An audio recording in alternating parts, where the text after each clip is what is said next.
I'm your host, as always, Daniel Levy, your co-host, Shaq. We're going to be talking UFC 267, Jan Blachowicz versus Glover Teixeira. And Shaq, it's going down this Saturday afternoon in Yas Island, Abu Dhabi. Fight Island. You got the ageless wonder, Glover Teixeira, attempting to get his first UFC title. He's taking on another guy in Jan Blachowicz who had a career turnaround. Should be an incredible fight. We'll talk about the co-main event in a sec, but man, how badass is it to see Glover Teixeira get that elusive title shot?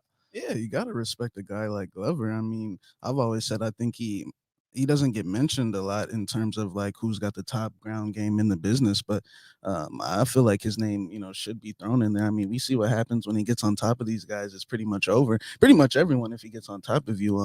And then Jan Blachowicz, that's my favorite 205 champ ever, man. I mean, legendary Polish power out here, knocking out Corey Anderson in the rematch, and then what he did to Damir in Abu Dhabi, and to follow that up with beating the undefeated Adesanya. I don't know if you saw the fight this past weekend, but Adesanya beat on both of those two dudes pretty easily. So I think that shows the level that Blachowicz is on, and I'm excited for this fight, man. You got two guys, up there in age too, like still doing the best, man. They're going strong, man. That's what's amazing to see about it is that, people say your prime is when you're 28. Well, these motherfuckers like 41 and 38, and they're fighting at the highest level of the sport. Now, I know John Jones might have something to say about it, but John Jones exited himself from the conversation. Well, yeah, I mean, John's got some other problems to be worried about. Yeah. So also in the co-main event, which is another main event in itself, we got the undisputed bantamweight champion Piotr Yan defending his title for the second time against the number 2 contender Cory Sandhagen. And listen, when I say that he's the undisputed champ, I truly believe that, but that doesn't mean I think Aljamain sucks. I think Aljamain is the clear-cut number 1 contender, so I would not dispute that. However, Aljamain's a great fighter. Aljamain deserves to be the clear-cut number 1 contender, but Aljamain is not the best bantamweight on planet Earth. Piotr Yan is, and it should be fun. It's a striker's delight. You got the long, the active, the volume output king, Cory Sandhagen, taking on the king of the bantamweights, Piotr Yan. Should be an amazing fight. Yeah, Sandhagen, he had that split decision loss to Dillashaw's last fight, a close fight, could have went his way. It didn't go his way. But I know a lot of people are happy because they really think that he got robbed, and they're basically treating it as if, well, hey, we do finally get our title shot. But when you're in there with a guy like Peter Yan, who, I mean, besides a couple things, really doesn't have much holes in his game. This is going to be a really good fight. I mean, Peter Yan is as tense, as focused, as, lasered on in there as, pretty much out of anyone I've seen in the UFC currently. So I'm very excited to that fight. I just like watching Peter Yan fight in general. And it sucks what happened that last time. I just don't see how you think he would do that on purpose in a fight that he was, I mean, let's just be honest here. We know how that fight was turning. I just don't see how you can think he did that on purpose. I think it's just a misinterpretation of look, Aljamain was on his way out, and Aljamain's style is very funky and it's very weird. And when he's tired, he's gonna start stalling on his knees for those shots. And Peter, he messed up. It was a mistake. But we saw this past weekend, Bruce Leroy, Alex Caceres, I mean, took a knee full on to the chin. I mean, after he got dropped, and came back and ended up winning the fight. But when you're in there with Sung Woo Choi and Peter Yan, I understand it's two different things. But yeah, but I mean, it goes to show that if he truly believed in himself, maybe he could have came back and won that fight. Peter would have lost the point. Aljamain was up on one judge's scorecard, so with that point deduction, he would have won on that card. And the other two, he'd have probably got a draw, if he could have made it to 5 rounds. But I guess he obviously didn't. I guess he obviously didn't think he could do that, or maybe he was out of it. But we'll see, man. I'm sure they'll get in there at some point. Yeah, I mean, as soon as it's just funny that that Piotr predicted that Aljamain was going to pull out that fight. Oh, and he wasn't the only one that predicted that, by the way. I said that the second I was like, he's gonna milk this, and I can milk, or neck is a serious thing. I'll take that back. The neck is a serious thing. Neck is a serious thing, but look, why is it you pull out the fight, then the very next day you're doing hard sparring with Adrian Yanez? And real quick, I get it. Sparring, training and being ready, fight ready are two different things. But look, I think this is just a mental thing. I think this is just he said that Merab was whipping his ass in practice. Well, maybe it's because Merab's good too, man. I just think he's kind of, I don't want to say discombobulated, but just unsure right now. He's got the necks mixed in with the fact that he knows Peter Yan is on the horizons. I know he's cheering for Cory Sandhagen hard here this weekend. Oh, he don't want to see Peter Yan. But let me say this, I'm not debating that being in fight shape and training are two different things. What I'm trying to say is people are trying to act like this guy's got a 9 to 12 month recovery time because his neck injury is so bad. But I see him hard sparring with Adrian Yanez, getting hard rounds, and so that's where I'm not saying anything. I'm just kind of curious about what the deal is. But anyways, we're gonna break down this whole card start to finish. But first up, I want to give a big shout out to our newest sponsor, BudKrush. You see, we got the BudKrush hoodies on. I mean, represent. So BudKrush is a cannabis clothing brand. They believe that Mary Jane has always been high fashion, and their line is dedicated to her. Their first crush was Mary Jane, and they've been in love ever since. All their designs are under her influence. Keep smoking, Mary Jane lovers. So use code BATTLE and get free shipping for a limited time at budkrush.com. That's crush with a K, budkrush.com. They got these badass hoodies we're wearing. You should see the back of these hoodies. They look super fly. They got sweatpants, they got shorts, shirts, the whole ordeal. So make sure you all go to budkrush.com and use that code BATTLE for free shipping. And I mean, Shaq, this shit turns heads, man. I mean, I went to a concert this past weekend. People were getting my info, writing down the BudKrush info. They're like, yo, how can I wear that? Oh, bro, every time I wear the sweaters I have, and people were like, yo, where's that from? You know what I'm saying?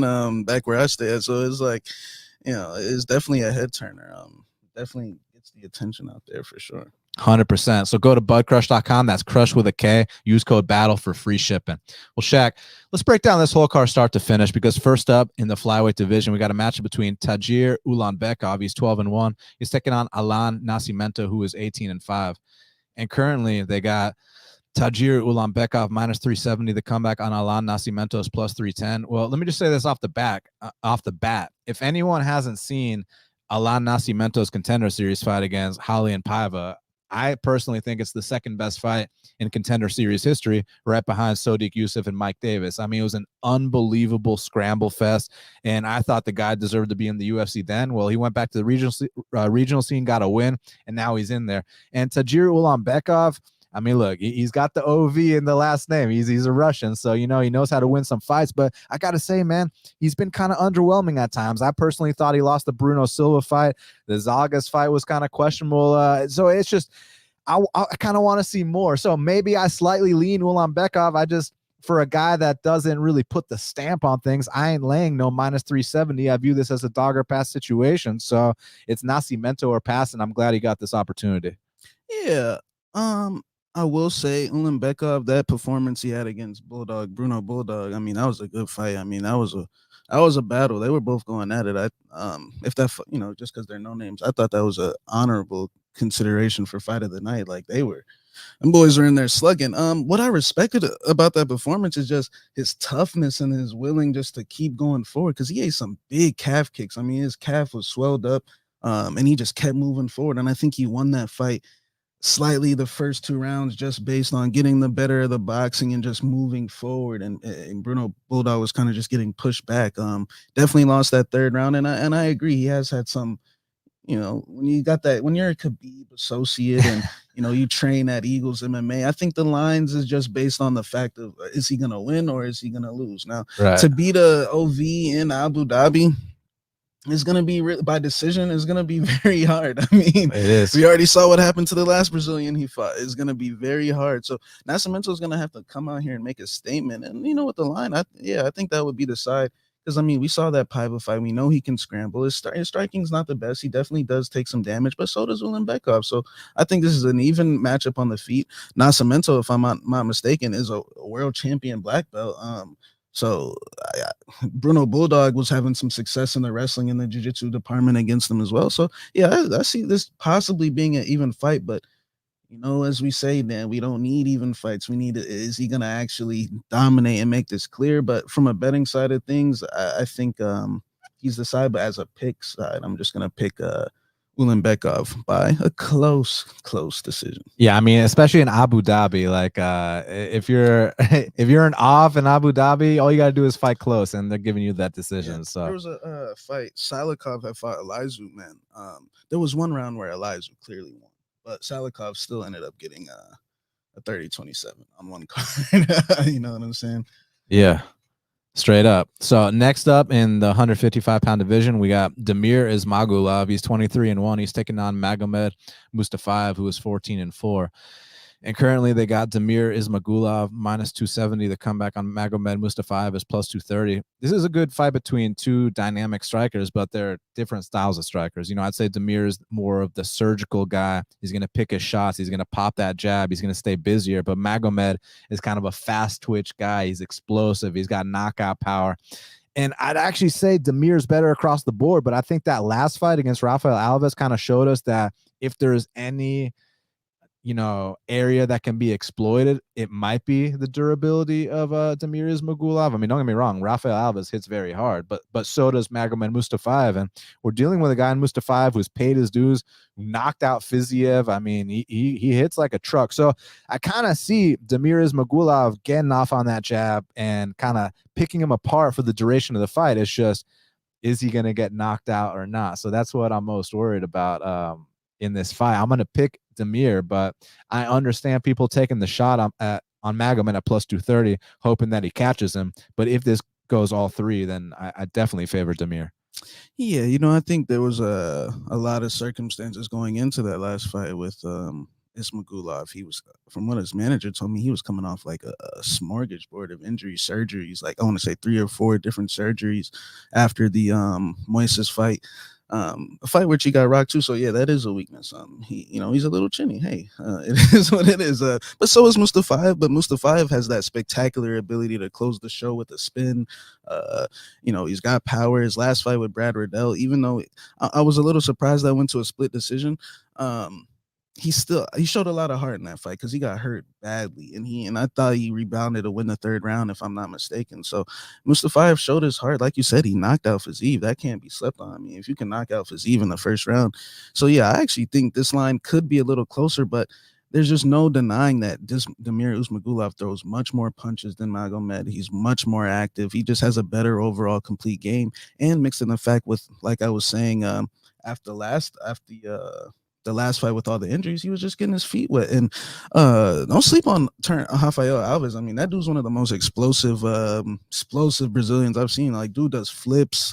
Dude's super athletic. Like, I've seen the dude do like the double flips like in midair. I'm like, holy shit. Like, and he's fighting DeCasey, Rafael Alves. I just saw that. Oh yeah, over here. Yeah, they re-signed DeCasey. That's good. Yeah, you got to re-sign DeCasey. But yeah, I'm gonna go with Damir by another close decision, but one like a decision where he might drop the 1st round and have to, kind of similar to his last fight, and come back and win the 2. And when you're paying over -2 lines, and this is a fair match in terms of the judges. I mean, we got Ev and a Kazakhstan, so this is gonna be a fair fight. We got an Ev and an Off. Yeah, so should be a lot of fun. Next up in the middleweight division, we got Yaozong. He's 3-2. He's taking on Andre Petroski, who is 6-1. And currently they got Andre Petroski minus 230. The comeback on Yaozong is plus 190. So Shaq, I mean, we've seen Yaozong at heavyweight. We've seen him at light heavyweight. Now we're going to see him at middleweight. So dropping 3 weight classes, that makes a big difference. Not to compare him to Jared Cannonier, but that's an example I can think of a guy who was out there heavyweight, light heavyweight, Tristan middleweight. Connolly? You said what? Tristan Connolly. Yeah, Tristan Connolly.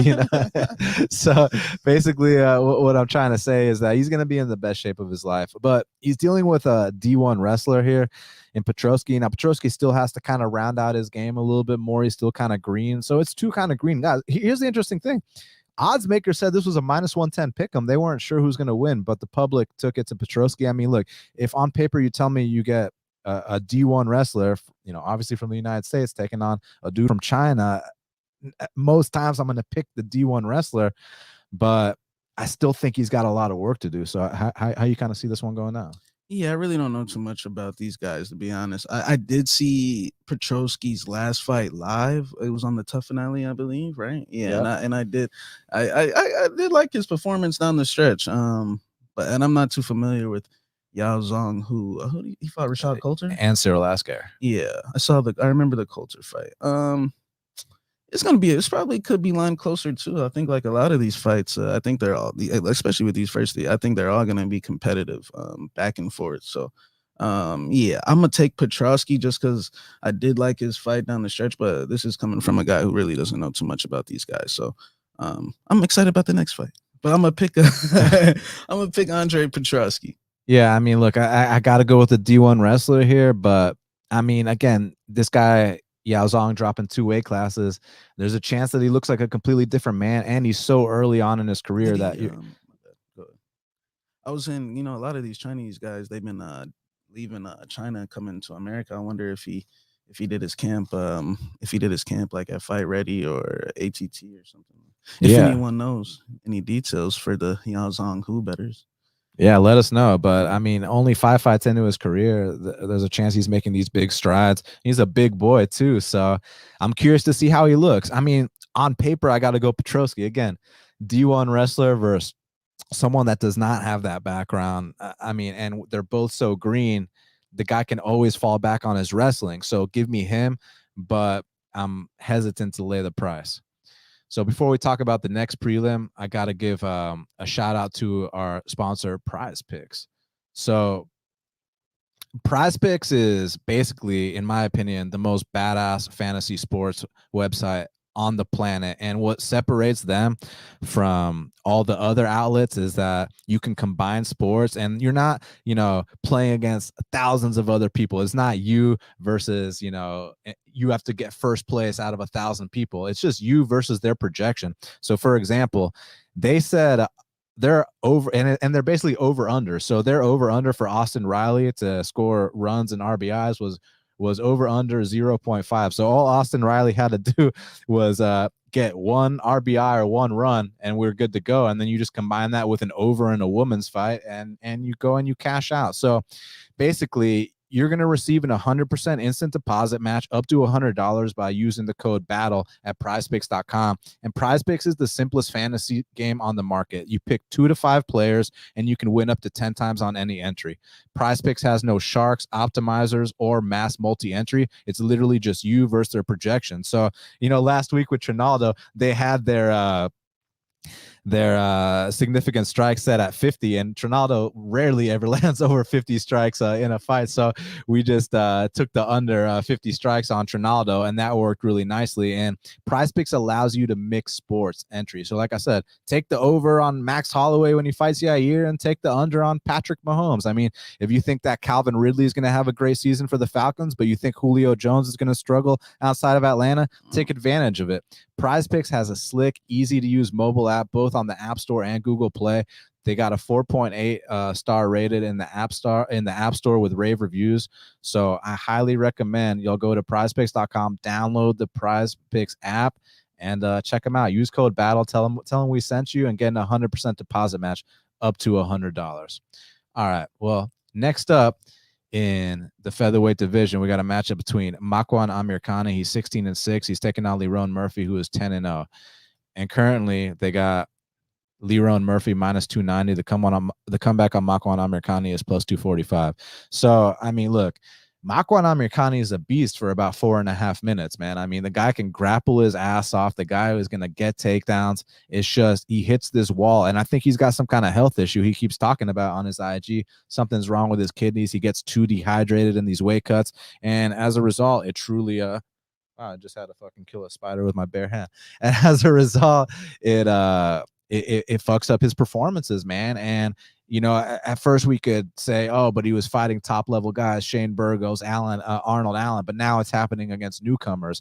So I mean, basically the way I see this fight going is I think Lerone Murphy is gonna get taken down in that early going, but if Lerone Murphy can survive those first 5 to 7 minutes, Makwan's going to be shooting from a mile out, and Makwan's going to start getting picked apart. One thing about Lerone Murphy is he's got the heart. He's getting better every single fight. He's one of the UK's premier up-and-coming prospects, and he shines in Abu Dhabi. So give me Lerone Murphy to turn up on Makwan Amirkhani down the stretch. Yeah, I think honestly, Lerone Murphy could be in consideration for like the most like a solid parlay leg, man. I think Makwan, I think he just hasn't developed, like you mentioned before with the health issues. But his style is to come out with the flying knee and try to grab the single and the body lock and dump guys. But the same thing keeps happening. Like you said, he hits the wall, he gets tired, kind of similar to like Andrew Sanchez, that Andrew Sanchez wall where, by the way, the Andrew round. Sanchez and Kevin Lee are no longer on the roster. Didn't I tell you Kevin was getting cut? But I said, but yeah, Murphy has shown in each of these fights, his debut against Tukhugov and Ricardo Ramos, both he got taken down, but he scrambled up every single time instantly. Like they never settled on top of him for too long, except the first round in the Tukhugov fight. But after that, no one's ever been able to settle on top of him and actually, work on top. So I think he's going to be able to get back up against Makwan Amirkhani. I think he's super strong, make him struggle, make him strain with those takedowns. And same thing in like his last fight when he fought Kamala Kirk. He, just faded out bad down the stretch. And this he's not fighting, the ghost of Jason Knight anymore and Fishy, Fish Gold. Who else did he fight? His other wins, he was barely like he had to resort to lay and pray against Mike Wilkinson. You remember my boy Mike Wilkinson? You remember when he knocked out what's his name? The big tall dude. Yeah. What's that kid's name? Backstrom. Nicholas Backstrom. Yeah, Nicholas Backstrom. That was a big upset at the time, but yeah, he's just the competition level when it raised up, Makwan couldn't level up. So I think that Lerone Murphy's gonna knock Makwan Amirkhani out probably third round, and maybe get a $50K bonus. I hear that, man. So everybody, do us a favor: hit the like button, hit the subscribe button, and also do me a favor and retweet my tweet. Let people know that we're out here talking about these fights early in the morning. Grab a cup of coffee. So next up in the light heavyweight division, we got a matchup between Michal Oleksiejczuk. He's 15-4. He's taking on Shamil Gamzatov, who is 14-0. And currently they got Shamil Gamzatov -140. The comeback on Michal Oleksiejczuk is +120. This should be interesting because I think Shamil kind of does have a bit of that Russian coast style, whereas Michal Oleksiejczuk is the busier guy. But let me say this, man. The one issue with Michal that we always got to address is he's tiny for the weight class. And when guys take him down, there's a chance that he might not get back up. And that's what I'm worried about. Now, some of us thought that Klidson Abreu Shamil Gamzatov fight maybe could have gone either way, but even if you scored it for Shamil, it was still kind of an underwhelming performance. He's been out ever since then. He got matched up with OSP. He had a couple other matchups in the pipeline. They just never came to fruition. But now he's fighting Lord McCall. Look, I got to say something. For all the, for Lord McCall being as small as he is for the weight class and all the issues with his ground game, at least the guy's out here fighting tough dudes, paying his dues, man. So you got to give him credit. So how do you kind of see this one going down? Yeah, to be honest, I think this is a good spot for Lord McCall because out of all the Russians on this card, I think Shamil, even prior to his fight with Klidson Abreu, who I don't know if you've been watching his last few fights. The dude's completely like Jamal Hill. Dude's completely done. Like Klidson Abreu, besides his Johnny Walker win, and Johnny Walker ain't nothing. So it's like Shamil Gamzatov. He was going to decision with guys like Ronnie Wallace and Eddie Gordon, but like these guys were touching him. Like I want to say they were competitive, but it wasn't like Shamil just came out there and whooped up on Eddie Gordon and just finished him right away. It went 15 minutes. So I think McCall, this is a good spot for him. Who's fought the tougher guys between these guys? Lord McCall, he's been in there with Cruz, a giant compared. Like Shamil's big, but he's a kickboxer. He's a Russian coast point fighter, like like Ramazan Ameev or Rashid Magomedov. All these guys come from the same team, and they what's the Team Goretz? Like he's a point kickboxer. I think he's gonna stand with McCall for 15 minutes. McCall doesn't take any back steps. I actually thought the last performance against Modestas, if you really think that's a robbery, like that, it just shows like that nothing's gonna change with the judging. So like I honestly thought McCall won the first and the third round, I believe. And Modestus look good, but I just think that if you bring McCall maybe a level down from the OSPs and the Jimmy Cruz, I just think he was young. I mean, the kid's what, 26, 7? Like, look, these guys make rookie mistakes from time to time. I still view Lauren McCall as the better fighter here. A guy that's seen, just a lot more, a stronger strength of schedule, as where this guy's kind of been out of it. Who knows what he's really doing? I mean, he's 14-0, but his record's really not that impressive in comparison to some of these other Russians, like even Tagir. Like, I've seen Tagir at least in there with UFC level guys, man, and just exciting performances, as where this guy is kind of just seems like a lackluster point fighter to me. So I'm gonna go with Lauren McCall to move forward. I think if it goes 15 minutes, he can throw more punches, move forward, kind of win the decision like how he did his last fight, by moving forward, being the aggressor, landing those counter lefts, going to the body. It's definitely going to be a close fight. I mean, he's a Rush, is a Av in Abu Dhabi. Definitely going to be tough to win a decision, but I think McCall can also knock him out too. Going into that last fight, you got to think his confidence is really down. I mean, he's lost 2 in a row. He got it back, I believe. I thought that was a great performance, his last fight. Modestus, I believe Modestus is a guy that'll be back. Young kid, just needs to, just get a little meaner, back in Cage Warriors. But I think that kid will make his way back as well. So I'm going with Lord McCall by knockout, actually. Yeah, I mean, look, I feel you. Is because Shamil Gamzatov, he kind of his low output. He kind of plays it safe. I mean, I wanted to see that statement win against Klidson Abreu, kind of like Jamal Hill did, kind of like all these other guys are doing outside the UFC. And Michal Oleksiejczuk, the thing we've always loved about him is he makes up for his lack of size with that aggression, with that output, with that forward pressure. I mean, he's a nasty guy. I mean, you remember those body shots he landed on Jean Vellante. You remember the performance he had against Khalil Roundtree, the one against Antigulov, man. I mean, Lord McCall gets mean in there. Even the OSP fight before shit went downhill, I mean, I think it was a case where he got carried away whooping on OSP, gassed out, and then, the guy with the most Von Flue chokes in UFC history got a Von Flue on him. Crute fight was just a bad matchup for him, but he bounced back. Now I think he's ready to get back on a streak. So give me Michal Oleksiejczuk for the upset here, just by being the busier guy and landing the bigger blows. Now, next up in the welterweight division, I'm excited for this one, man. We got Elizeu, Zaleski, Capoeira, Dos Santos. He's 22-7, and he's welcoming Benoit Saint Denis to the UFC, who's 8-0.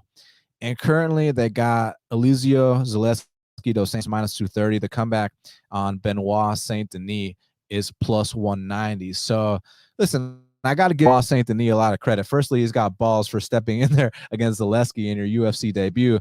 Secondly, he's been doing his thing on the regional scene. He's a very strong grappler. I mean, he's coming out here, taking these guys down whenever he wants. He's getting all kinds of different submissions against them. He hasn't fought half bad competition. It's just, there's one thing between half bad competition, and there's another thing between going out there knocking out Sean Strickland. There's another thing between going out there having that split decision with Muslim Salikov.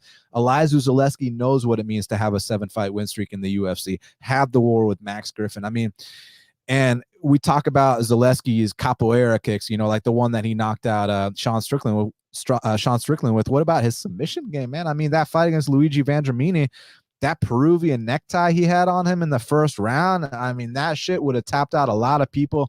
Ends up getting the flying knee, overcame a bad spot. I mean, just talking about a battle-tested individual. So I will say this to Benoit Saint Denis' credit, he's got nothing to lose here, man. I mean, for Elizeu to welcome some newcomer when Elizeu could be fighting top 15, top 20 guys, there's going to be a lot of pressure on Elizeu to maybe play it safe, maybe not take as many risks. But at the end of the day, man, I just truly believe there are levels to this. And somewhere along the way, I think Elizeu catches Benoit Saint Denis on a sloppy shot, maybe a submission, maybe a flying knee. But give me Elizeu Zaleski to win this fight. Yeah, I think this is what we call your reward fight. Thank you, Elizeu, for fighting the likes of Muslim Salikov and Kunchenko, who I believe was like 20-1 at the time, or just all the Li Jingliang, all the going to China and taking the fight. I feel like this was a similar fight. Douglas D Silva, D Andrade, my boy D Silva, when he fought the last bum he fought, that guy from Germany, I believe. What was the guy's name? He fought Ricky Simon. I know exactly what you're talking he about. knocked the guy out in the first round, but when you look at D Silva's resume prior to that, he had fought like Cheeto, Peter Yan, Lerone Murphy, like all these tough guys. I think this is a reward fight for Elizeu Zaleski. Hey man, come out here. We gave you this guy now. Saint Denis will probably be back, and I have a lot of respect for these French up and comers, man. There's a lot of them. You got Cyril Gane fighting for the title, Nasruddin. Y'all know how much I love my boy Nasruddin, the sniper. The French girl, what's her name? Fiora. She just beat Mayra Bueno Silva.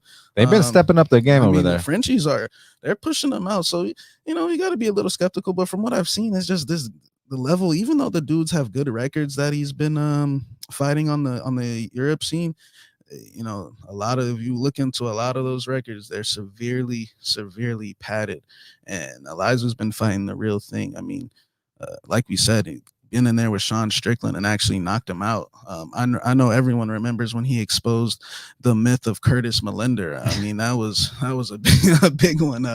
Beat Omari Akhmedov. Man, I heard my boy Omari got beat up yesterday, man. Dude, Omari was doing his thing, and then he gassed out and got knocked out. Yeah.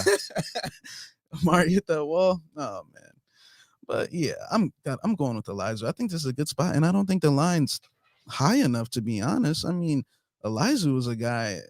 I mean, I've seen that guy in wars, man, and he's had some time off to heal up.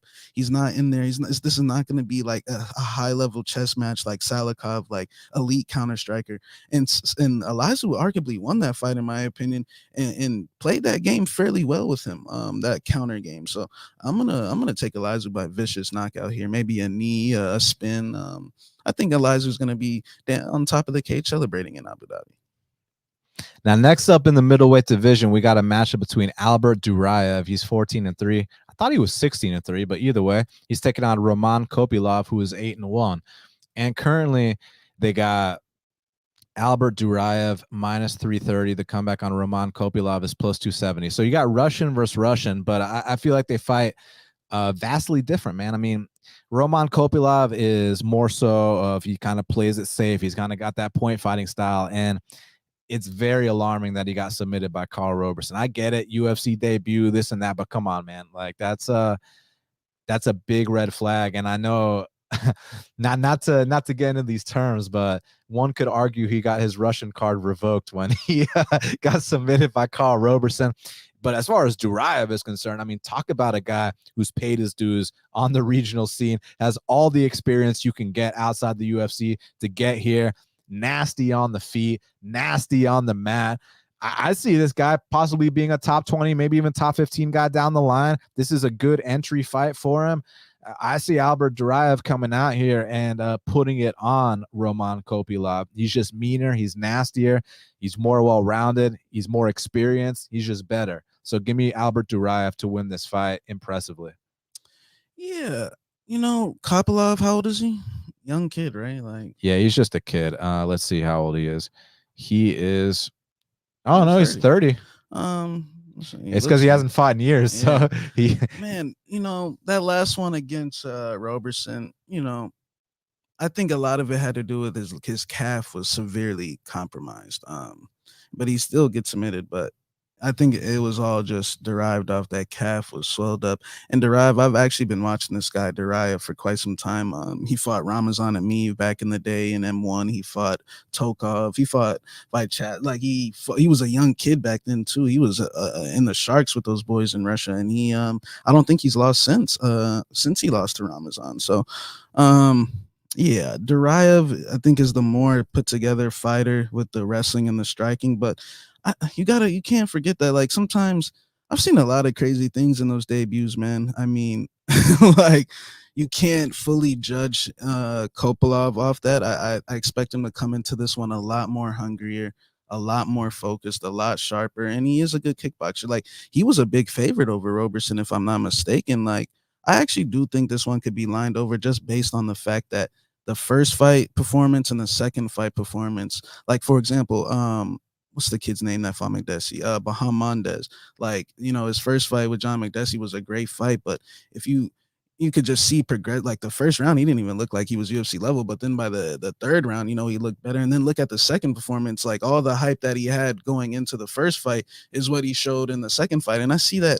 Look at Taila Santos, like she loses to a complete scrub in Mara Barella her first fight. And then look at her since. Look at Merab, loses to Frankie Saenz. Merab,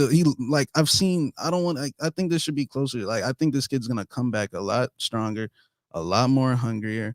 And you just got to be worried that if they stand on the outside and kickbox down the stretch, Duraev, who knows if he can kickbox on the outside for 3. I know he can get grimy and ugly and wrestle and clinch and do that whole thing. But, I expect a much better performance from Kopylov. That debut, is a tough. I've seen it. Like I said, I've seen a bunch of dudes lose to quote unquote bums in their debuts and they come back and have, just put it for this way. And I'm not even saying Danny Castillo's a bum because Danny Castillo's a great fighter, but Dustin Poirier lost to Danny Castillo in his WEC debut. Things happen, man. You gotta learn by taking these embarrassing, I guess, quote unquote embarrassing, moments. So I'm gonna pick Duraev, but I'm gonna say it's gonna be a close back and forth fight, man. Now, next up in the featherweight division, we got a matchup between Zubaira Tukhugov. He's 19-5. He's taking on Ricardo Ramos, who is 15-3. And currently, they got Zubaira Tukhugov -170. The comeback on Ricardo Ramos is +145. So this should be an exciting fight. I mean, Zuba, he's got a nasty left hook. He's got good wrestling. I mean, he knows how to rush and coast. My only issue with Zubaira Tukhugov is sometimes he doesn't throw enough, and other times down the stretch, he will tend to fade a little bit. So in turn, that makes these fights get a little bit closer than they should be. I mean, he's got a bunch of skills. He's explosive. He's a very good fighter. It's just the cardio sometimes, comes back to bite him in the ass, and the low output as well when it comes to the judges. But then on the other side with Ricardo Ramos, I mean, this is a talented kid, and I think he's good everywhere, man. He's got good jits. He's long as hell. He's got good striking. It's just with Ricardo, it's all mental, man. I mean, when Ricardo shows up, you see flashes of brilliance, and he's a guy that the UFC has had their eye on since he was like 19, 20, 21 years old. I mean, I know you remember that LFA fight he had with Manny Vasquez, where Dana White was front row getting ready to sign this kid. He actually loses. He gets submitted, but then they give him another chance. Then he goes on a run in the UFC. He's had some ups and downs. So for me, it's like if Ricardo Ramos shows up, I mean, I think he can come out here and not only fight competitively, but arguably win this fight by being the more active guy, by being the fresher guy down the stretch. It's just my concern is, sometimes, I don't know if he gets into a fight with his girlfriend the day of, if the last Daggy fight. Yeah, I mean, if he gets punked out by the fact that he's fighting a Russian in Abu Dhabi, I mean, if he just isn't feeling it that day, then sometimes he'll decide to go home early. But if Ricardo shows up, man, he is a live dog in this spot. And at these odds, I'm willing to roll the dice. So give me the underdog, Ricardo Ramos. And Ricardo, just show up for this one, man, because if you do, you got all the ability and the talent and the skills to win this fight. So give me Ricardo to win the decision. Yeah, this is a good matchup because Ricardo, honestly, and this might be a stretch, but he reminds me a lot of like a young Charles Oliveira. I mean, the kid ain't even if I'm not mistaken, I don't even think he's a black belt, but like some of these scrambles that this guy will hit, like these reversals is like, whoa. Like, I mean, he has flashes of just like wow ability on the ground, on the feet with the spins and the knees. He just needs to calm down, and he kind of overexerts himself a little bit. And there's an interesting stat in this fight. When Ricardo Ramos, I believe, like when he gets to the third round, he's never lost in the UFC. So if this goes 15 minutes, I think he's like 5-0 or 6-0 or check the stats. But if he loses, it's gonna be he quits. He just took a knee or he gets finished. And Zubaira hasn't been able to. He knocked out Kevin Aguilar, but we know Aguilar kind of his UFC ceiling was kind of over with. But this is a tough fight because Zuba's definitely got better boxing, straight punches, but I think he's got weak calves. I think you can affect him with the calf kicks, and I think Ramos has to be able to get on that because we saw Hakeem Dawodu frustrate him a lot with the calf kicks. Lerone Murphy as well, but those guys are strong and big and physical. Ramos has more of a loose, like free-flowing style. So it's going to be tough, but I think this is a 50-50 fight. I think the line opened that way, if I'm not mistaken, as well. So, yeah, I'm going to go with Ricardo Ramos as well. I think that he can – this is a prime opportunity for him to, prove himself. He's been in the UFC for quite some time now. Zubaira Tukhugov, it feels like he's another one of these Russians, kind of like Ramazan Ameev or Rashid Magomedov. That I just see these guys being in PFL at some point. And, I just think that eventually, like, they don't, unless you give them a Kevin Aguilar, like, it just seems like it's a lackluster performance every single time. Yeah, he might win a decision, but no one's really going to care about it. I think Ricardo Ramos has the higher ceiling here. This is a prime opportunity for him to capitalize in the late rounds against a guy that continuously, even back when he fought Renato Moicano, another Brazilian back in the day. I know you remember that fight. What happened down the stretch? He fatigued badly. So I'm going to go with Ricardo Ramos here by 29-28 decision. Moicano hit some beautiful sweeps in that fight against Tukhugov. And I think Ricardo has the skills to do that as well. It's just a matter of manning up and doing it. Now, next up in the strawweight division, we got a matchup between Amanda Ribas. She's 10-2. She's taking on Virna Jandiroba, who was 17-2.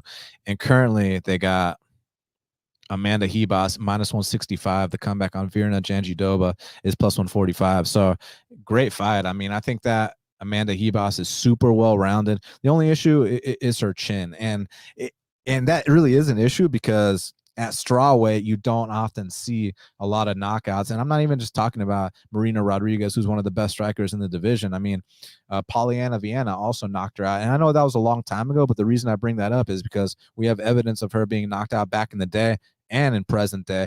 But Virna Jandiroba is more of a threat on the mat than anything, but I got to give her credit. She has been improving all areas of her game. I thought that fight with Mackenzie Dern was an incredible fight. So you're going to get the best version of Virna Jandiroba, and I'm curious to see how Amanda Ribas rebounds. So, man, I know this is one that you're excited for. So how you see this one going down? Yeah. I got a lot of respect for Jandiroba. I think her stand-up has gotten a lot better. Like, honestly, when she came into the UFC, I considered her a one-dimensional fighter, somebody that only had a ground game, but she's loosened up a lot. She's been hitting that strength and condition. Obviously, like the last couple of fights, her physique has been like very impressive. She's a lot looser. She's throwing hard. She's trying to sit down on punches, and it came to fruition that last fight against the Japanese girl. Forget her name, but she Is it Murata, yeah. I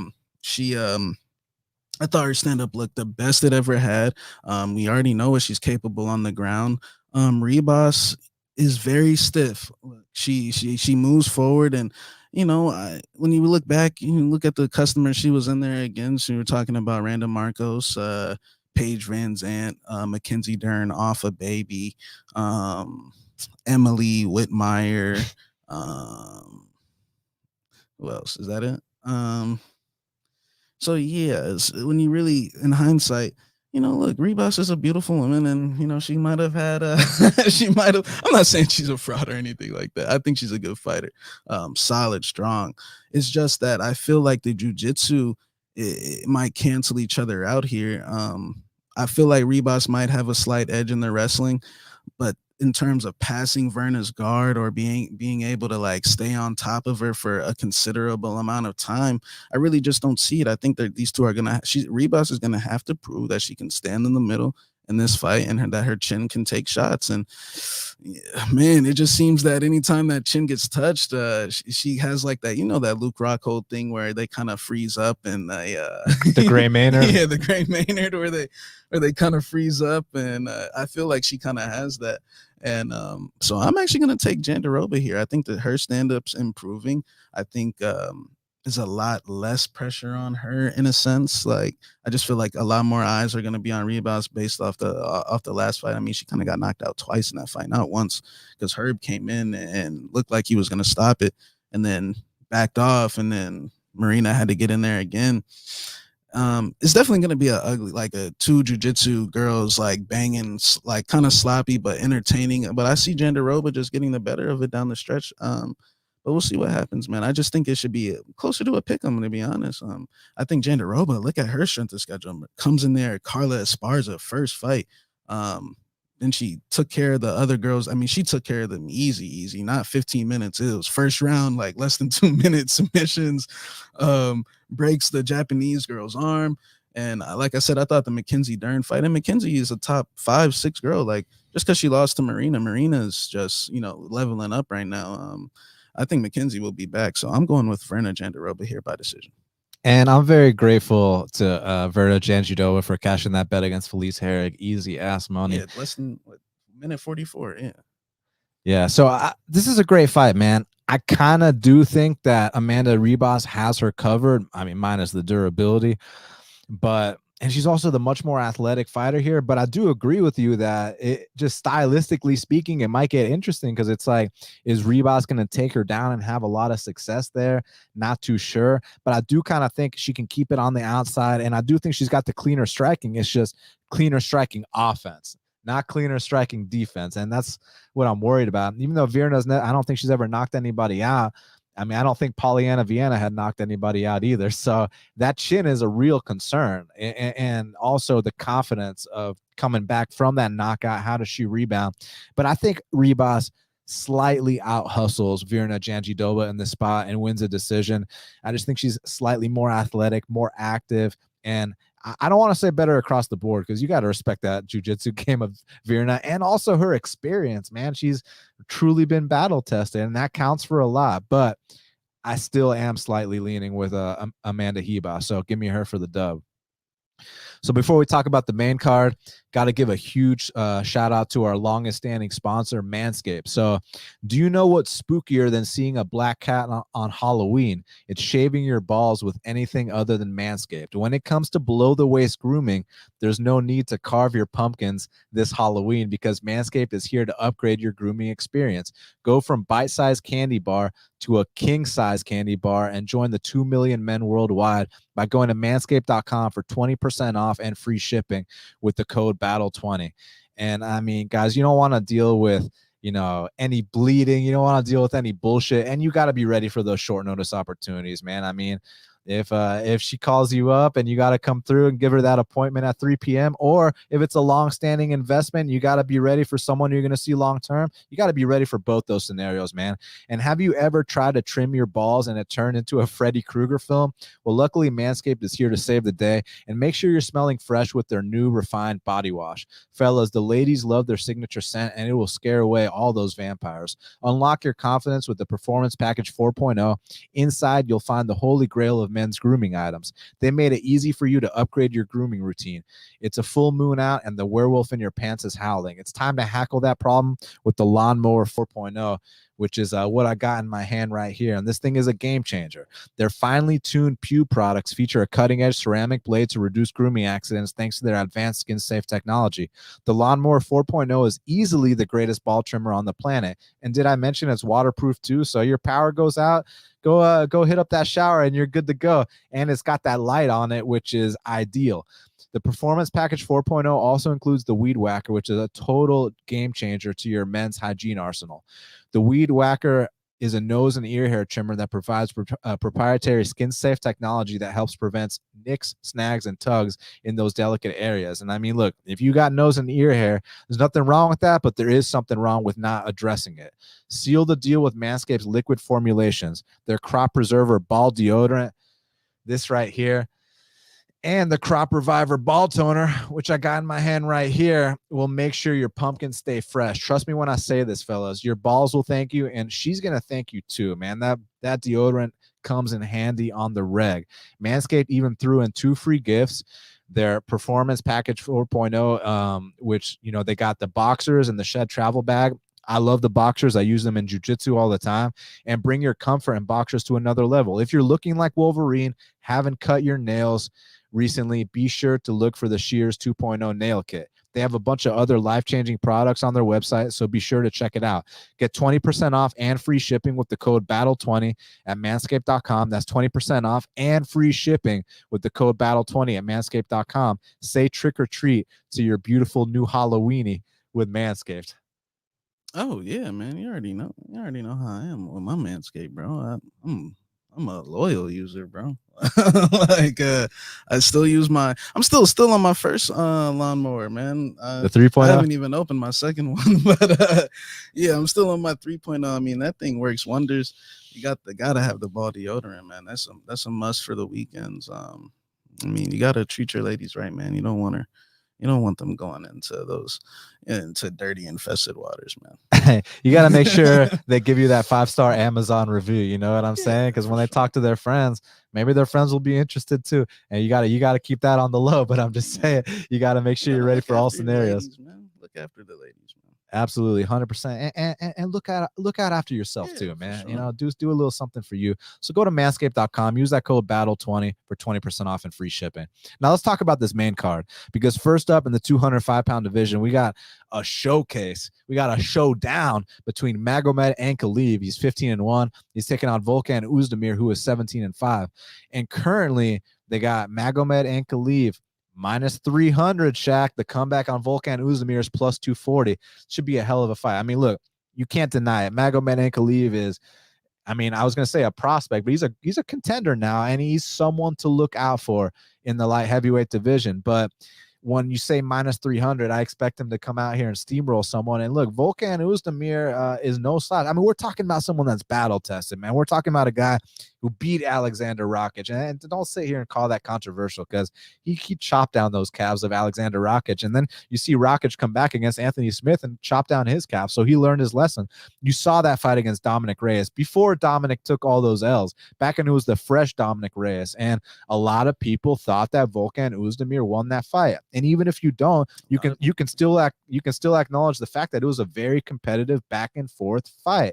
So Volkan is very battle tested, man. And one thing about Ankalaev, I mean, he's very pinpoint with his striking. He's very accurate. He's very fast twitch. He's good everywhere the fight goes. But if I have to point any weakness, it might be down the stretch as fights carry on. You know, there were some sketchy moments in that third round of the Nikita Krylov fight. Let's not even bring up the Paul Craig fight. So I mean, I lean Ankalaev. It's just at a price like this, you know, you got to pay a premium, and Volkan's no slouch. But then again, how does Volkan rebound after such a devastating knockout loss? Where's his confidence at? But you give me the Volkan that was in there with Rakic and Reyes, and I think that this could be a competitive fight, Shaq. Yeah, I got to go with Ankalaev. I'm a lot more confident in this one. I just see this kid leveling up each fight. I'm very disciplined. I feel like Oezdemir in that 205 division is that guy that you beat, you know, on your path to a title shot. Oezdemir hasn't been improving, my opinion. It's the same thing. He's just going to swing hooks and overhands. Doesn't really attack with the takedowns much. He was on quite the losing streak up until he fought Alir Latifi. What, 3 fights?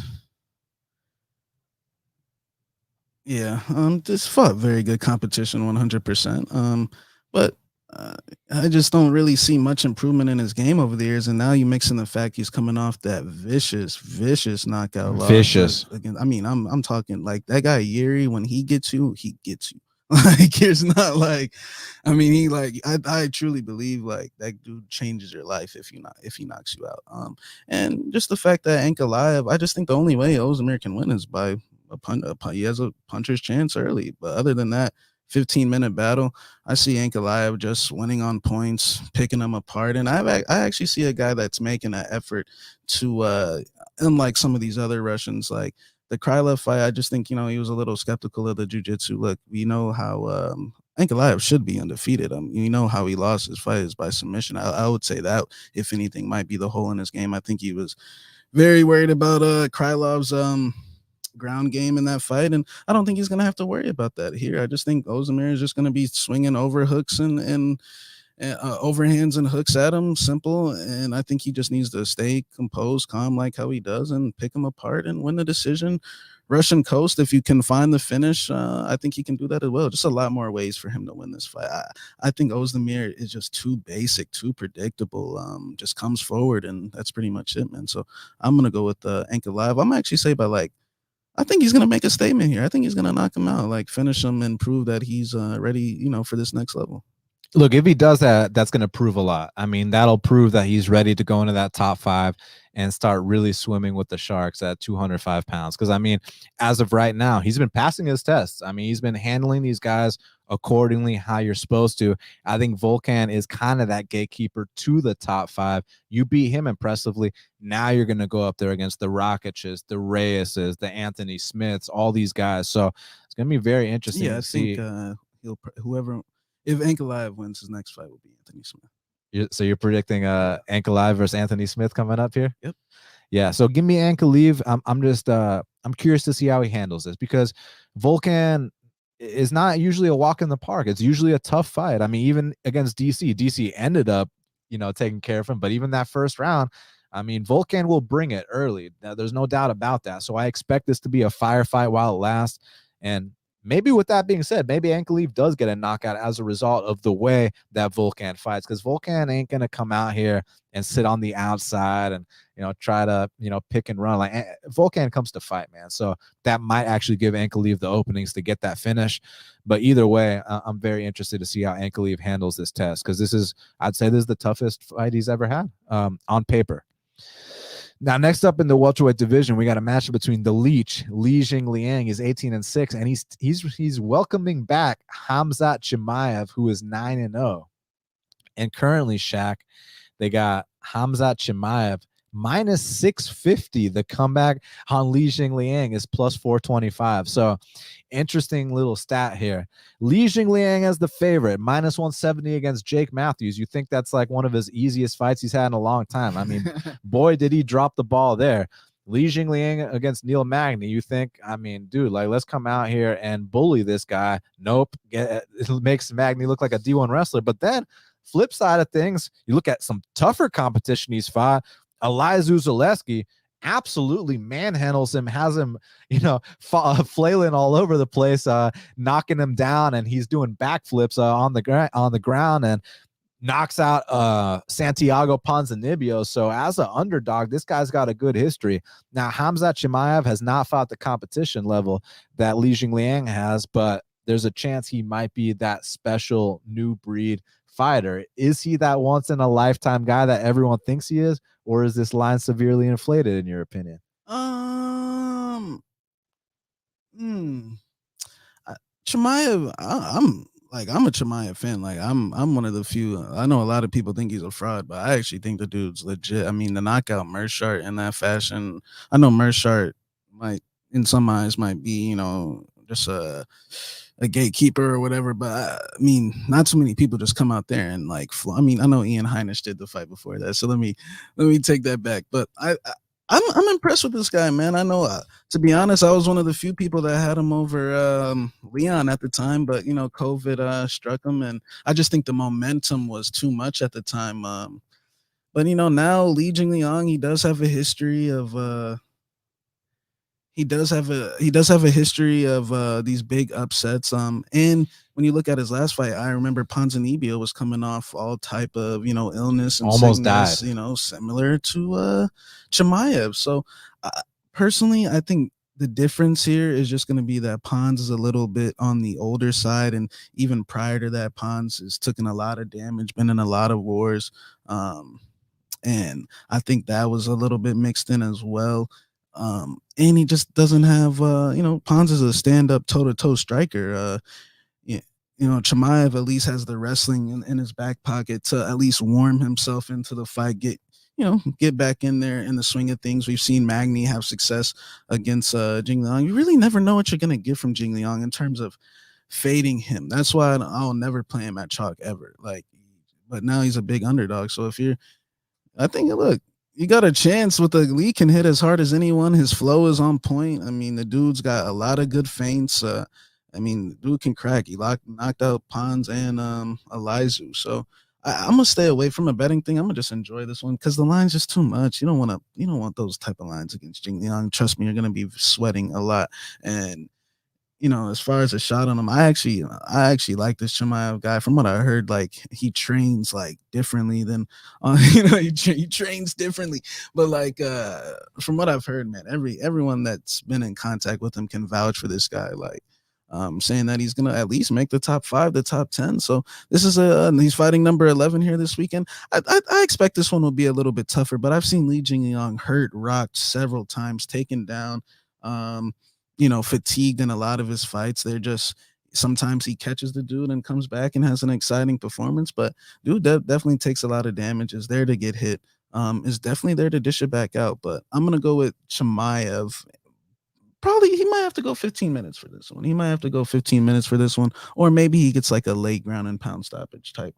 But I think he will get tested in this fight. Yeah, I mean, here's the thing with Xing Liang. Like you said, he's got that devastating power. He can knock anybody out. But, man, he also takes a lot of damage early on in his fights. There was a stretch there when he was getting dropped in the first round, like every single fight. Bobby Nash. I mean, even like Zawada, like a bunch of these guys were dropping Li Jingliang early on. So I think that Chimaev's got the power to do that. But the wrestling's been in question for Li Jingliang. I mean, whether it was D1 Magny, whether it was Jake Matthews. I mean, the Jake Matthews fight, that was very embarrassing on the Li Jingliang side, because I still think that they fight again, and I got Li Jingliang again. So it was like one of those fights kind of, you know, a Tyler Santos, Mara Barella, not a debut, but just a sense where, like, if they fight again, I got the person I picked originally. I think he underestimates that travel in some of it. I know he said that for the Magny fight. It could have been because Matthews is from Australia and New Zealand, so I'm pretty sure they had to fly. But in China and New Zealand close? Yeah, so never mind then. Yeah, China and New Zealand are close, so I don't know what's up with that guy. Yeah, it's just he's unpredictable, but I think that if Chimaev is still the same guy he once was, because I mean he was one of these guys that had an extreme case of COVID, but he never took the time off. He just kept training anyways because he's a beast. He wants to smash, you know what I mean? So if he's truly allowed himself to recover and he's back to being the same guy, he's got the same cardio, he can push the same pace, then I think his wrestling is going to be a big factor. I do think he's got the power to hurt Li Jingliang. It's just, you know, if he wants to come out here and get into a stand and bang fest with Li Jingliang, then it might be kind of 50-50 because, like I said, Li can crack. That's what you got to look out for. But at the end of the day, I do think that wrestling in the back pocket is there for Chimaev, and I think he grinds out Li Jingliang. Now, next up in the heavyweight division, we got a matchup between Alexander Volkov. He's 33-9. He's taking on Marcin Tybura, who is 22-6. And currently, they got Alexander Volkov minus 280. The comeback on Marcin Tybura is plus 245. Dude, I got to give Marcin Tybura a lot of credit, man. I mean, there was a stretch there where he had lost four of 5 fights, Shaq, and it was looking like, hey, this might be the end. He had zero confidence. It seemed like that was it for Marcin Tybura, but boy, has he put it together, man. He's on a 5-fight win streak. He's looking impressive. He's overcoming adversity in these fights, which in the past, you know, might have been a concern. You know, we thought there were questions about his chin, and he ate some hard shots that last fight, came back and took care of biz. And the last 5 fights, he's been handling himself accordingly. So got to give him credit. But Volkov might be on a different level, and Volkov's a tall-ass dude, and ever since Volkov put on that extra weight, that 265-pound Volkov, he's been sitting down on his punches more. Looks like a new man. So I know he just fought the interim champ, Gan, but you're still giving me 265-pound Volkov, and I think he's someone to be reckoned with, Shaq. Yeah, Tybura, pull up his record real quick. Yeah, he's definitely been doing this thing, but look, I think sometimes there's winning streaks where the guy is like truly getting better and you know, truly leveling up. But then I also think there's some win streaks where they're that mixed in with a little bit of circumstances. I mean, look, Spivak was a very young kid when they fought. Maxine Grishin is a 205er. Ben Rothwell doesn't have his steroids anymore. Greg Hardy's talking about boxing Deontay Wilder. Like, Greg Hardy's completely out of it. And Walt Harris, you know, all due respect. All due respect, you know. So I think a lot of his wins are just a lot mixed in with perfect timing.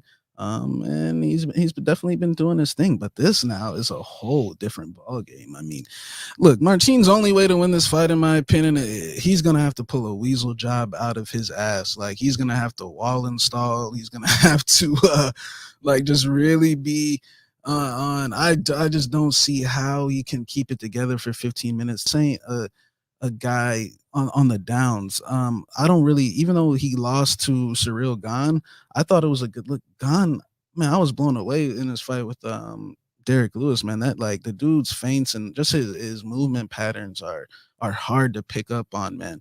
And I thought Volkov honestly did the best he could, man. It wasn't like he definitely lost, but it was a respectable performance in my opinion for what he was up against. I mean, I think he low-key might have even underestimated Ciryl Gane. I don't think he truly thought he was that good. And when he was in there, he was like, oh man, like why can't I get close to this guy? Like, why is he touching me up and picking me apart, man? He's fighting so smart. So I honestly think he's gonna come out here and make a statement and just show that Tybura, look, you're on a good winning streak, but you're not fighting a young pup or a guy talking about fighting Deontay Wilder and saying shit about Derek. What was Greg Hardy, man? I hope he wins his next fight, because if he don't, he might be in big trouble. He's fighting Olenek, right? But I think a lot of these wins are just perfect timing, man, for Tybura. After this fight, I definitely see him getting back on track at some point, but I think his win streak comes to an end here on Saturday night. Yeah, and Olenek and Hardy is actually a really good matchup, like matchmaking. If Olenek gets on top of him, that's it, right? That's what I'm saying. Or he might get knocked down in the first 30 seconds. Even if Hardy gets on top of Olenek can pull that Ezekiel from Full Mount Bottom. The dude's crazy with it. But as far as Volkov and Tybura are concerned, I mean, I agree with a lot of your points. In a lot of these fights, Tybura, the ones he's been winning, he does get hurt early. But some of these guys, they don't have the ground game to capitalize. They can't stuff a takedown. I'm talking about like Walt Harris and even Spivak in his fight, man. He was just so green, whereas Volkov, even though he got taken down like 13 times by Curtis Blades, he was getting back up in that fight. He was making Blades work. In the late rounds, he had something for Curtis Blades. Some of these fights he's been losing, such as the Derek Lewis fight, he was winning like 14 minutes of that fight. And also the Ciryl Gane fight, I'd say that pretty much out of anyone, he's given Ciryl Gane his most competitive fight to date. So Alex Volkov is right up there in the top 5 of this division. He's going to have the reach advantage here. He's going to be the much larger man. And I don't think that he's going to lack the composure or the seasoning or the experience to finish the job when he does rock Tybura at some point. But I agree with you. Tybura's path to victory, that he's got to close that distance. He's got to push him up against the fence. He's got to be active enough to where the ref doesn't separate them, mix in the occasional takedown or two, and try to kind of eke out that decision. His Polish corner team is gonna have to sell these judges, man. Yeah. For every little thing Tybura does, they're gonna be like, hey, so it's gonna have to be that kind of ordeal. And it's possible. I mean, Volkov has been grinded out before. Like it wouldn't be a first. So, but that's the path. I don't see Tybura coming out here and starching Volkov or anything like that. So give me Volkov to win this fight. And I could see the knockout, but I could also see him playing it safe and winning a decision too. So Volkov's my pick. Featured bout in the lightweight division, we got Islam Makhachev. He's 20-1. He's taking on Dan Hooker, who's 21-10. And currently they got Islam Makhachev minus 650, minus 700 some spots, and Dan Hooker, the comeback on Dan Hooker is plus 475. So I mean, look, if it's a pick'em fight, you got to go with Islam, but I ain't laying no minus 700. So I mean, what kind of chance are we giving Dan Hooker here? I mean, does it have to be that long man guillotine? Does it have to be that step through knee? Because I mean, Islam gets on top of him and it's kind of hard to get that guy off of you. Yeah, this is he's got a chance at a knee. Maybe he can land a knee. Islam's been knocked out before. Hooker, man, I got a lot of respect for him. We already know. I mean, Hooker will come to fight. That's one thing. Hooker ain't scared of nothing. So, kind of his mouth does get him into trouble sometimes. He kind of does get carried away with his trash talk, and but I think he's getting a little more mature. He's been learning his lesson a little bit with that.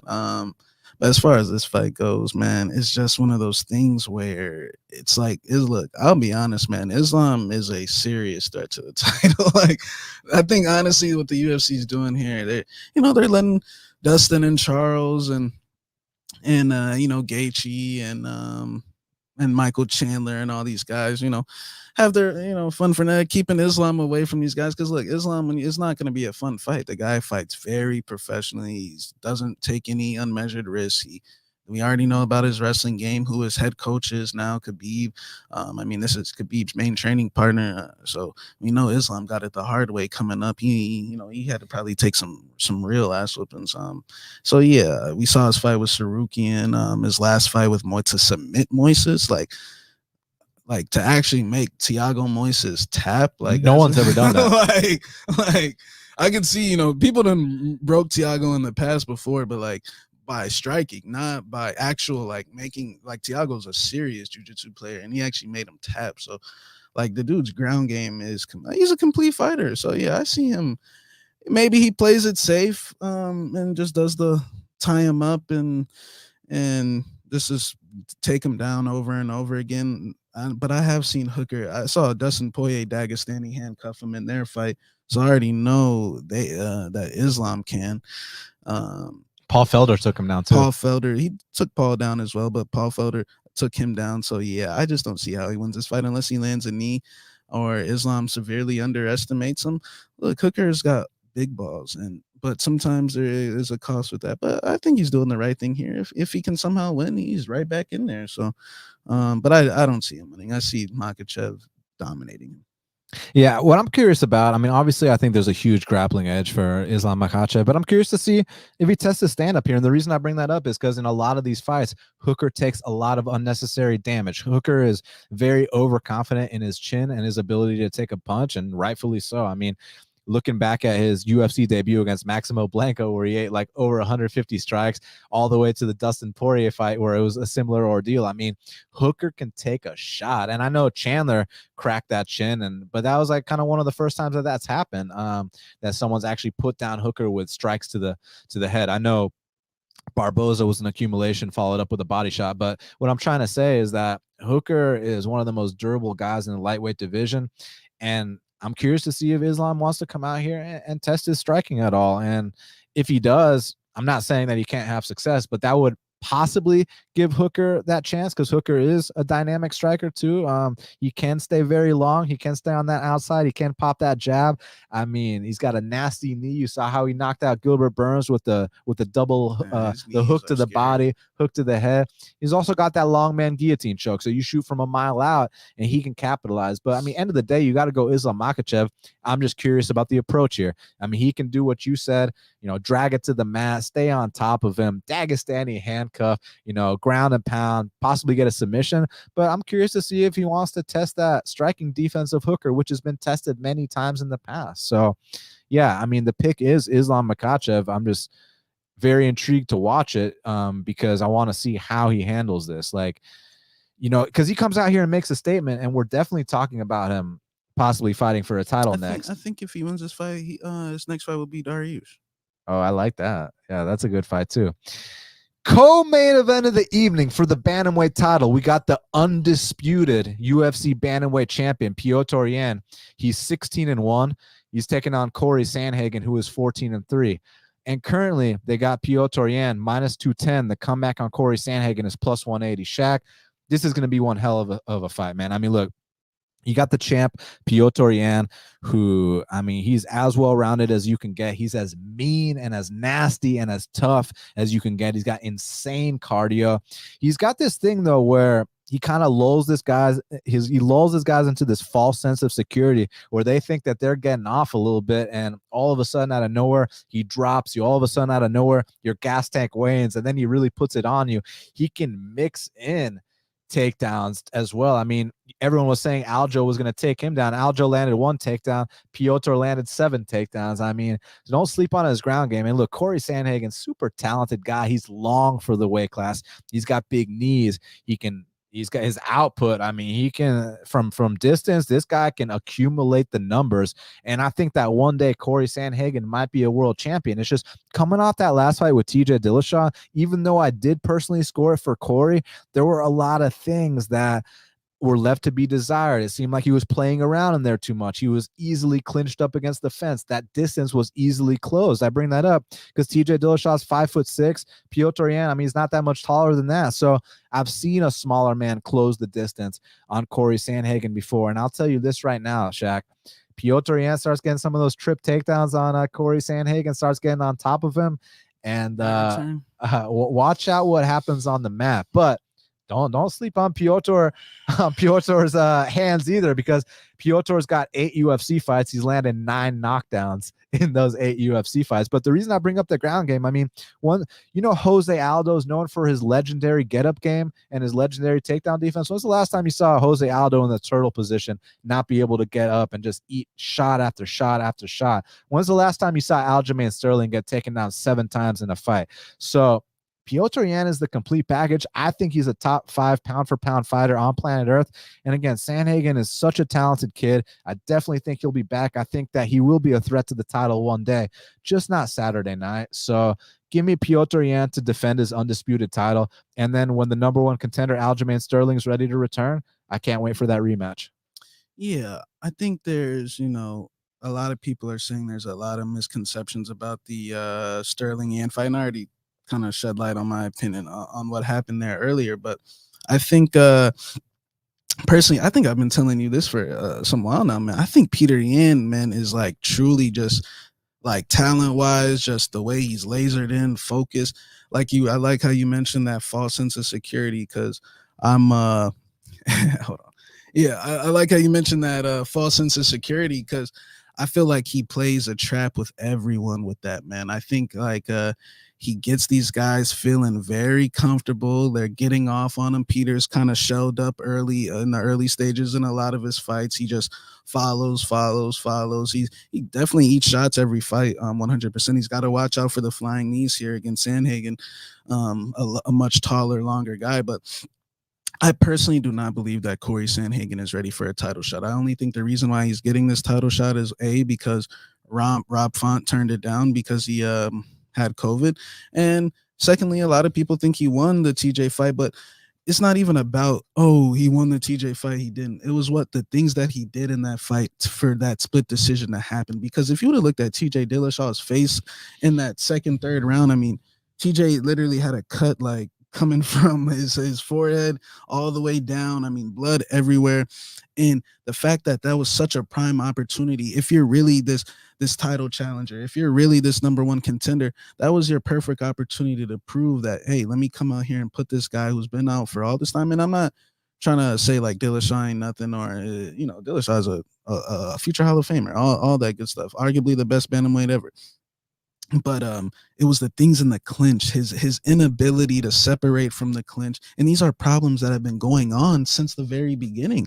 I mean, back when he fought Asuncao, Yuri Alcantara. Even the Asuncao fight, though, like when he fought, that was a lackluster performance in my opinion. Like every time they clinch you have to give up your back. And it's like little things. And he can try to work on these, but once it's already at that level, when you're in there with guys like Petr Yan, man, they're going to exploit that weakness. I don't think this fight's going to be close. I know a lot of people are taking the shot because you're seeing plus 180 and it's Cory Sandhagen. And normally I would be with that too, but not against Petr Yan. Petr Yan is a guy that he's just too determined in there. Like that whole Kazakh Russian team, man, they rarely ever lose. I mean, that team, him, Masvar, Fiziev, Ismagulov, I mean, their winning percentage is like through the roof. Not that matters, but I just think Petr Yan is arguably the only dude that I ever thought could even compete with Cejudo in that division was Petr Yan.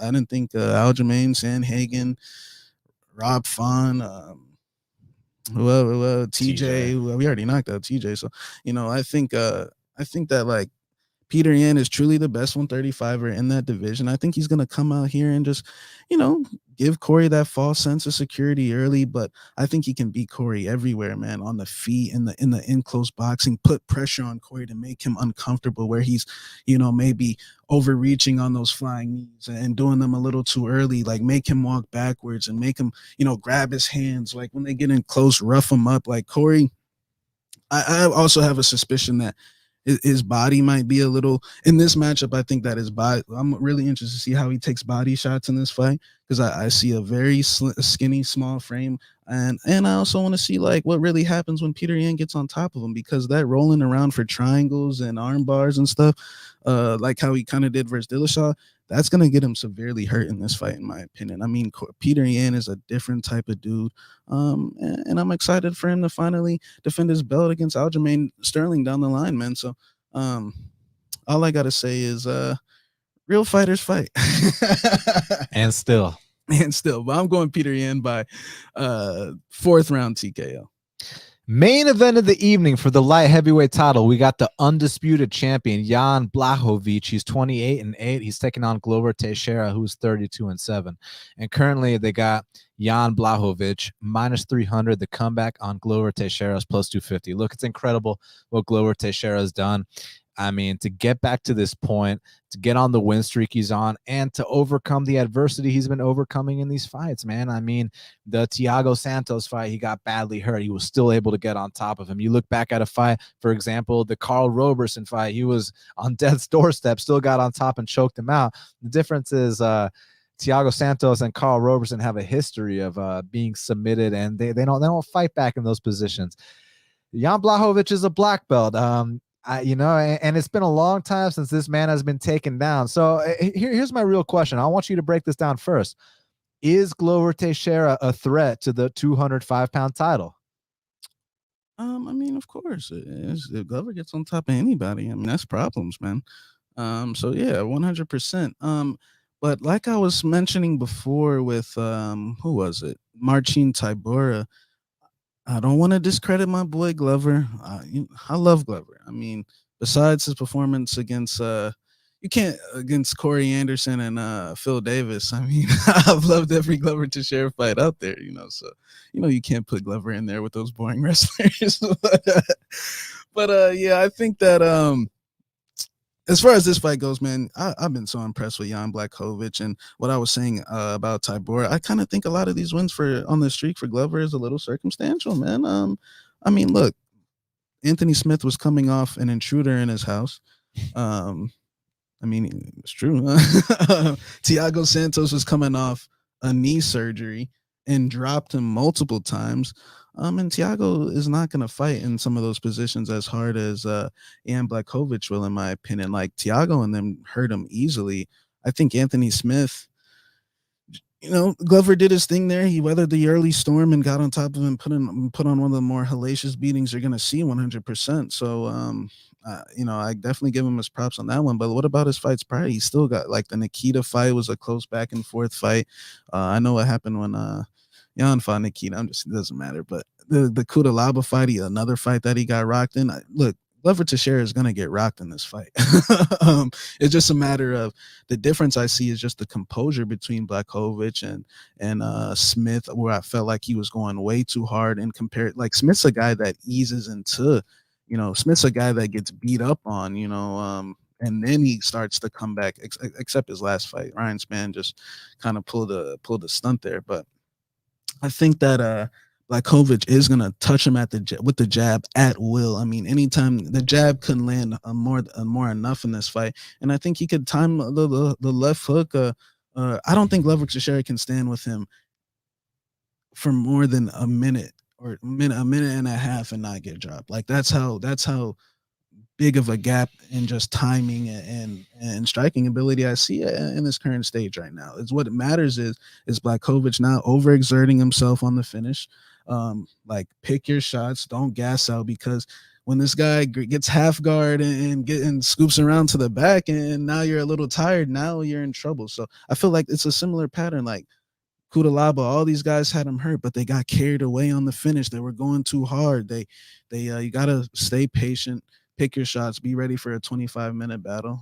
And I think Blachowicz is the guy for that. And I feel like Blachowicz is getting a lot more confident in himself. Like, I think a lot of people thinking that he's, having this little beef with Cory and he's not focused on his fight. Trust me, guys. Blachowicz is very focused. Like, this guy, to build him, bro, at one point, Jan Blachowicz was like so out of it. Like, bro, you remember when he was like struggling with Igor the Duke and losing to Pat Cummings and I mean, the hole that this guy bought himself out of is, like, honestly one of the better comeback stories I've ever seen. Him and Charles, I mean, like, these guys, like, multiple losses, man. I mean, got embarrassed.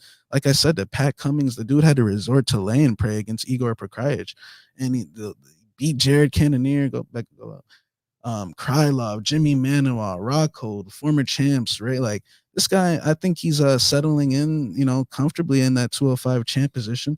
And I think after this fight, I think he defends his belt here by finish. And then the real contenders are coming, because there's some big boys on the. He got I don't know how to say his last name, Jerry. You got Ratchik. I mean, there's some boys up in that 205 division. Ankaleev is fighting on this card, so we'll see. Yeah, I mean, look, it's one of the best career turnarounds we've ever seen in the history of the sport. I mean, to be losing to guys like Patrick Cummins, to all of a sudden you're beating Israel Adesanya at the time when he beat Dominic Reyes. Not me, but a lot of people. Yeah, a lot of people were saying he beat John Jones. I mean, I didn't agree with that, but the fact of the matter is that's what people were saying. People were calling Dominic Reyes some uncrowned champ. Dominic Reyes was like minus 220 against Jan Blachowicz, and it wasn't a close fight. Jan Blachowicz put a clinic on him, and there was a time when people were calling the legendary Polish power a myth, and it's not a myth. It's just now his accuracy, his timing, his precision, and also the way he's mixing his strikes together, the way he is flowing from his punches to his kicks. I mean, that body kick he was landing on Dominic Reyes was devastating. You saw the rib cage of Dominic Reyes, and eventually set him up upstairs, put him down. And in addition to how he's flowing his strikes together, now he's mixing in takedowns in his fights too. I mean, you saw him against Izzy Adesanya. Firstly, if you look at the stats, he outstruck Izzy Adesanya in that fight, but he was able to mix in the takedowns beautifully and grinded out that decision. Clearly won. No controversy there. So I think that he's hit another level. I truly believe he is Jan 2.0, because you just cannot compare him to the guy he once was. Point in case, look at the two Corey Anderson fights. I mean, it's night and day how he performed in those. And one of them, he got grinded out for 3 straight rounds. The next one, I mean, it wasn't even a contest. He sent the guy straight into Bellator. You believe Corey said that was a lucky punch? I mean, Corey said got lucky too. Corey said a lot of things that don't surprise me at this point. OSP and Jimmy Manuel and John Vellante must have been lucky as well. Good luck right? with Nemkov, kid. Yeah, I mean, this guy beats Melvin Manhoff. Of Ryan Bader. Like, he beat Melvin Manhoff, some dude I've never heard of, and a 40-year-old Bader, and all of a sudden he thinks he's the best light heavyweight on planet Earth. Hey, keep marketing yourself. You ran out the UFC before you got to fight John Jones, and after you got knocked out by the current champ. It is what it is. We can go off on that tangent a different time. Look, Glover Teixeira is a guy that I've got so much respect for. His black belt in jiu-jitsu, like you were talking about, I'm glad you brought up that half guard game he has. I mean, when he starts getting off on that half guard game, and you start to think that you got an overhook, you start to think that nah, he'll get that underhook, he'll start taking your back. And I mean, once he gets on top of you, he is very tough to get off, man. I mean, he's got a nasty arm triangle. He's got a nasty guillotine. His rear naked chokes on point. Just his top control, his ground and pound.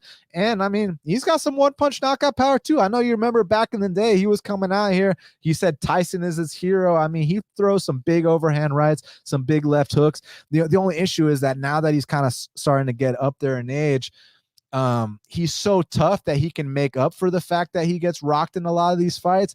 It's just that these guys like Carl Roberson or Thiago Santos, they don't have the ground games required to stop these attacks. And once they're on their back, like you said, they might not have the fight to get out of these spots. Whereas we're dealing with a black belt in Jan Blachowicz. We're dealing with a very smart guy. We're dealing with a champion. So I think when he hurts Glover Teixeira in the spot, he's going to stay calm. He's going to pick his spots. And I think he will find that kill shot and get him out of there and hit him with that big left hook, that big overhand right, whatever the case is, that Polish power, and knock out a guy who I have so much respect for in Glover Teixeira. So props to Teixeira for getting to this spot. I mean, he is a true legend of the sport, someone that's got all my respect, but I got Jan Blachowicz to defend his title for the second time and get a knockout along the way, Shaq. So give me Jan Blachowicz for the win and still.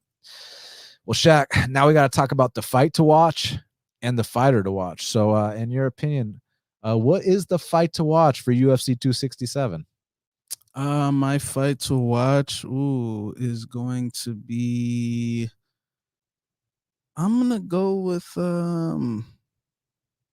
Chimaev versus Li Jingliang. I mean, I think the future for Chimaev, I mean, could be huge if he was to come out and have one of his typical, quote unquote smash performances where he just comes out here and because I mean the pace that the kid was on before the COVID thing, I mean, it was unbelievable. So I think that's the fight to watch. If Li Jingliang can get this upset, I mean, he'll be in a big fight, like a top 10 fight. So this will be a big fight for him as well. But I'm really interested to see how Chimaev more so play how he performs and what can come for him after this fight. Yeah, I agree. I got to see how Chimaev looks on the way back. And Li Jingliang, he's unpredictable. I mean, as a favorite, he'll drop the ball, but then sometimes as the underdog, he gets big knockouts. Is there any chance if let's say Chimaev knocks Lee out in like 30 seconds or something? Do you think they try to rebook the Leon fight? Yeah, you know how they've been handling Leon, so I would not be. Leon, you're not getting a title shot. Yeah, that would not surprise me one bit. So yeah, I could see that as well. For me, my fight to watch is the co-main event between Petr Yan and Cory Sandhagen. I mean, I truly believe Petr Yan defends his belt here against Cory Sandhagen, and then all of a sudden, I think there's a chance they might even decide to strip the fake champ and go ahead and promote Petr Yan back to undisputed status, which between you and me, he already is the undisputed champ. So this is a huge fight, man. This is super important, man, because could you imagine the mess if Cory Sandhagen wins this fight? Yeah, so Petr, and just take all the politics away from it. What a great fucking matchup between Yan and Sandhagen. I mean, two of the most dynamic and exciting strikers in the bantamweight division. I say strikers. I mean, Petr Yan is extremely well-rounded. He's not just a striker. He can grapple his ass off too. So just such a great fight between two top 3 guys in the champ and the number 2 contender. So yeah, that's my fight to watch. Shaq, who is your fighter to watch for UFC 267? My fighter to watch is Petr Yan, man. I just want to see how he bounces back after that last fight. And I truly think that this guy's one of the best, like, top 5 fighters in the UFC, maybe even top 3, depending on how this performance goes on Saturday night. And my other fighter to watch is Aljamain Sterling, because I really want them to have the cameras on him, his facial reactions. I hope where they come into his house and they watch him watching the fights, and I just want to see his reactions when Peter wins this. It's for the interim title, right? Yeah, for the the real interim title. I mean? But I just want to see his reaction to this, because I know he's cheering for Cory Sandhagen very hard. He's praying to God that Cory Sandhagen lands a flying knee and all this stuff like that. But he's my fighter to watch, because I just want to see what he says on Saturday night. I want to see how much longer he goes on with this neck thing. The only way you're going to be able to test the neck out is if you fight, bro. I mean, you can spar with Adrian Yanez and Merab and all them. Trust me, Merab's still going to be getting the better of you. That's the issue. He was like, Merab was whipping my ass. Well, maybe because Merab will whip your ass. But I'm going, Petr Yan's my fighter to watch.